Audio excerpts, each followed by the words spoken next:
हम पढ़ रहे हैं class 10th chemistry chapter 2 acids bases and salts. इसके पहले वाले वीडियो में हमने ये देखा कि किस तरीके से सभी हाइड्रोजन कंटेनिंग कंपाउंड्स एसिड नहीं होते हैं, सिर्फ वही होते हैं जो कि वाटर में डिसोसिएट होने के बाद H+ इक्वोसाइन देते हैं।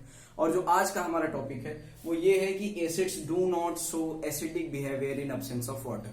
मतलब जो एसिड है उसका कॉम्प्लीमेंट कौन है? वाटर है। एसिड अपना कार्य तभी कर पाएगा, अपना असर तभी दिखा पाएगा जब उसको वाटर मिलेगा। इन अब्सेंस ऑफ वाटर एसिड का कोई महत्व नहीं रहता है। अब आपका क्वेश्चन आएगा कि भैया क्या इसके पीछे क्या रीजन है कि एसिड का कोई असर नहीं दिखता है इन अब्सेंस ऑफ वाटर। तो बात ये है कि भाई देखो, हमने क्या बताया था कि एसिड जब वाटर में डिसॉल्व होता है तो वो किस आयन में टूटता है? वेरी गुड, अपने कंस्टिट्यूएंट आयंस में टूटता है। और उसमें one of the constituent ions क्या होते हैं? यस, H+ इक्वस आयंस होते हैं। तो बताओ जरा हमें, एसिड क्यों एसिडिक बिहेवियर दिखा रहा था? क्योंकि उसके अंदर डिसॉल्व होने के बाद वो कौन सा आयन दे रहा था? H+ equals ions. तो भाई जब डिसॉल्व ही नहीं होगा, उसको डिसॉल्व होने के लिए कोई मीडियम ही नहीं मिलेगा, वो H+ इक्वस आयन ही नहीं दे पाएगा, तो एसिड कैसे अपना असर दिखाएगा? समझ में आया? नहीं समझ में आया तो एक बार फिर से बताता हूं कि जब एसिड किसको बोलते हैं? वो सब्सटेंस जो कि वाटर में डिसॉल्व होने के बाद H+ इक्वस आयन दे। और जब हमें वाटर ही नहीं मिलेगा डिसॉल्व होने के बाद, हमें H+ इक्वस आयन ही नहीं मिलेगा, तो एसिड अपना बिहेवियर कैसे दिखाएगा? बिल्कुल सही, अब समझ में आपको आ गया होगा। तो अब इसके लिए हम एक एक्सपेरिमेंट करेंगे। वो एक्सपेरिमेंट बहुत अच्छा सा है और ये आपको इंट्यूशन ग्रो कराएगा आपके दिमाग में कि किस तरीके से water is very necessary to show the acidic behaviour of acid. चलो हम क्या लेते हैं, एक बीकर लेते हैं, बॉइलिंग ट्यूब लेते हैं।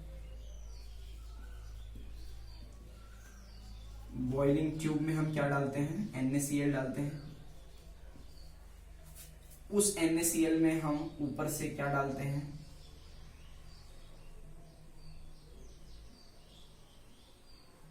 उस NaCl में हम क्या डालते हैं बीकर से? ये हो गया हमारा कॉन्सेंट्रेटेड H2SO4।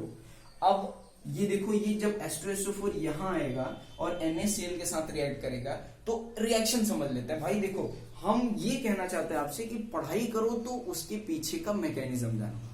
सिर्फ रट करके, सिर्फ याद करके, पढ़ाई के साथ जबरदस्ती करके कोई मतलब नहीं है। आप कम पढ़ो, you will be better than those who are just reciting the substance, reciting the concept। आपको रट्टा नहीं मारना है, आपको समझना है। आप सिलेबस का आधा पोर्शन क्यों ना पढ़ो, लेकिन जहां से जितना पढ़े हो वहां से कोई भी पूछ ले, कोई ऐसा टॉपिक ना बचने पाए कि आपसे वो छूट जाए।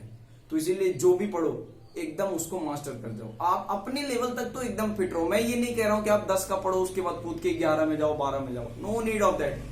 अपने लेवल पर जो काम करो वो सबसे सही करो, अच्छा करो, यही मेरा सुझाव है आपको।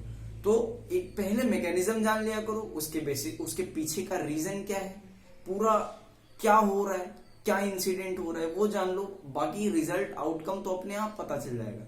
अक्सर टीचर्स क्या करते हैं, आपको आउटकम बता देते हैं, पीछे का मैकेनिज्म बताए ही नहीं, तो इससे बड़ी कंफ्यूजन होती है। तो I don't want to do so. आप पहले देखते हैं मैकेनिज्म क्या है। तो हमने NaCl में H2SO4 डाला, NaCl में H2SO4 डाला, तो क्या होगा आप बता सकते हो? यहाँ पे क्या होगा? डिस्प्लेसमेंट रिएक्शन, डबल डिस्प्लेसमेंट होगा। ये Na ज्यादा रिएक्टिव है H2 से, तो H2 को हटा करके इसका जगह ले लेगा और क्या बनाएगा? Na2SO4। अब यहां से ये हाइड्रोजन बेचारा और ये यहां से क्लोरीन आवारा फिर रहा है, तो ये क्या बोलेंगे, आओ हम दोनों दोस्ती कर लेते हैं, तो ये हो जाएगा HCl। अब ये जो HCl बना ना, ये गैसियस फॉर्म में रहेगा। किस फॉर्म में रहेगा? गैसियस फॉर्म में। और उसके साथ साथ हमें ये भी पता है कि HCl एक क्या है? वेरी गुड, HCl एसिड है। क्यों एसिड है? क्योंकि इसके पास क्या है? हाइड्रोजन आयन है, और ये जब डिसोसिएट होगा तो H+ आयन देगा। इसके पहले हमने ये देख लिया है।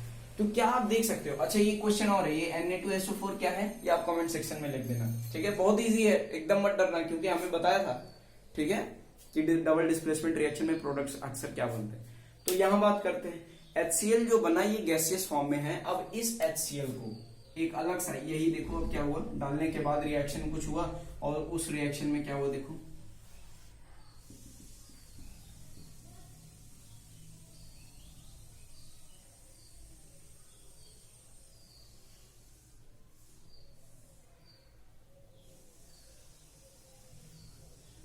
हमने क्या डाल दिया यहाँ पे, डायरेक्टिंग ट्यूब डाल दिया, और इस डायरेक्टिंग ट्यूब से ये जो गैस है, HCl गैस है, ये डायरेक्ट होकर के यहाँ पे निकलेगा।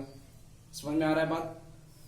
एकदम क्लियर है। देखो मैंने क्या किया, यहाँ पे एक कॉर्क प्लेस कर दिया ताकि गैस जो है वो इन्वायरमेंट में लूज ना हो जाए, क्योंकि हमें गैस को तो लेना है ना, उसी गैस से तो काम है।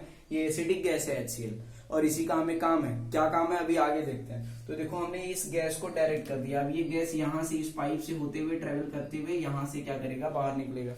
अब हम यहाँ पे क्या करेंगे, एक लिटमस पेपर प्लेस करेंगे। उस लिटमस पेपर का जो कलर होना चाहिए, ये है हमारा लिटमस पेपर, और इसका जो कलर होना चाहिए या तो ब्लू होना चाहिए या तो पर्पल। समझ में आ रहा है? तो पर्पल छोड़ते हैं, ज्यादातर केसेस में हमें ब्लू लिटमस पेपर मिलता है, तो ब्लू लिटमस पेपर प्लेस करते हैं। लेकिन the condition is that this litmus paper should be dry, should be dry, एकदम सूखा होना चाहिए। कोई H2O का तनिक भी अमाउंट नहीं होना चाहिए, एकदम नहीं, वो एकदम परफेक्टली सूखा होना चाहिए। इससे क्या होगा, जब हम ये लिटमस पेपर प्लेस करते हैं इस HCl गैस के सामने, तो हम जनरली क्या देखते हैं, आप बताओ, ये क्वेश्चन आपके लिए, कि जब हम एसिड में लिटमस पेपर को डालते हैं तो क्या होता है? आपका उत्तर आएगा भैया क्या होगा, एक चीज होगा कि लिटमस पेपर ब्लू से रेड हो जाएगा। वेरी गुड, आप एकदम सही है। लेकिन मैं बोल रहा हूं यहां पे रेड ब्लू से रेड नहीं होता है, यहां पर ब्लू से रेड नहीं होता है। क्वेश्चन आपका तुरंत आएगा कि भैया क्यों? इसलिए क्योंकि ये एकदम ड्राई है। कब एसिडिक बिहेवियर, मैं फिर से बोल रहा हूं, एसिडिक बिहेवियर कब दिखा रहा था, जब वो सॉल्यूशन में था मेरे भाई। समझ रहे हो ना? जब एसिड सॉल्यूशन में था तब वो एसिडिक बिहेवियर शो कर रहा था। यहां क्या है, यहां गैसियस फॉर्म में है, और गैसियस फॉर्म में एसिड अपना बिहेवियर शो नहीं करता है, इसीलिए ये लिटमस पेपर का ब्लू से रेड कलर चेंज नहीं होगा, नो चेंज इन कलर। अब अगला एक और एक्सपेरिमेंट करते हैं, सेम चीज, ठीक है। अब हम इस लिटमस पेपर को ड्राई से क्या कर देते हैं, थोड़ा सा वेट कर देते हैं, गीला कर देते हैं, किससे, विथ H2O। अब इस जो गीले लिटमस पेपर है, ये वेट लिटमस पेपर है, इसको हम पाइप के सामने, इस डायरेक्टिंग ट्यूब के सामने प्लेस करते हैं, तो हम देखते हैं इसका कलर तुरंत ब्लू से क्या हो जाता है, रेड। अब आपको रीजन समझ में आ गया क्यों रेड हुआ, क्योंकि H2O की प्रेजेंस में ये जो HCl गैस निकल रहा था, ये क्या हो गया, ये ब्रेक हो गया। देखो यहाँ पे ये ब्रेक होकर के क्या बना दिया, H+ एक्वस आयन दिया, और उसके साथ साथ Cl- आयन, और इसी की वजह से जो एसिडिक प्रॉपर्टी होती है वो निकल करके आती है, वो दिखती है H+ आयन की मदद से। तो ये हमारा रहा एक्सपेरिमेंट, बहुत इजी सा एक्सपेरिमेंट है। वीडियो नहीं समझ में आया तो एक बार फिर से रिवाइज करो, 2 बार देखो, क्योंकि बहुत छोटे छोटे लेंथ का वीडियो मैं सिर्फ इसीलिए डालता हूँ ताकि आपको किसी भी टॉपिक को लेकर के कोई हेजिटेशन ना हो। वीडियो के इंटरमीडिएट स्टेज पे आपको बीच बीच में डका करके ना देखना पड़े कि जंप करके जाओ, यहाँ जाओ वहां जाओ, फिर देखो टॉपिक भैया कहाँ पढ़ा है। मैं हर टॉपिक का सेपरेट वीडियो डाला हूँ सिर्फ इसीलिए, so that I can help you to search the related topics very easily. अगला जो हमारा टॉपिक है वो हम नेक्स्ट वीडियो में डिस्कस करेंगे। Till then thank you.